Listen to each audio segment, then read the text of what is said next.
shunaqa bo'ladi, kelinlar o'zini yo'qotib qo'yadi. Shunaqa bir avtomat bo'lib kerak emas gaplarni gapirib tashlaydi. Bu hayotimizda bo'lgan, kuzatishlarimizda bo'lgan. Qachonki portlaydi, qachon to'lib toshib ketsa, qachonki uni eshitadigan odam bo'lmasa, turmush o'rtog'i bilan xoli qolish imkoniyati bor. Agar mana shu kuyovlar, o'g'illar kelinni hech bo'lmasa gaplariga e'tibor berib, ba'zisini tasdiqlab, kerak joyda ko'nglini ko'tarib, rag'batlantirib qo'ysa, kelinning dardlari pasayib boradi va vulqon unchalar ham otilmaydi. Hamma narsada balans bo'lish kerak, ya'ni me'yor bo'lish kerak.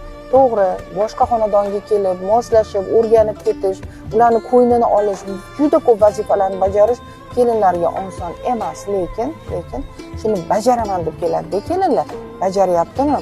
Kamchiligi bormi, yo'qmi, nima bo'lganda ham uni hurmatini joyiga qo'yish kerak deb o'ylayman. Va ana shu portlab bir narsalarni nima deydi, apatiya holatida hal qilib olmasligi uchun uni ehtiyot qilish kerak deb o'ylayman. Kelin o'shanda portlaydi. O'zidan o'zi portlamaydi azizim.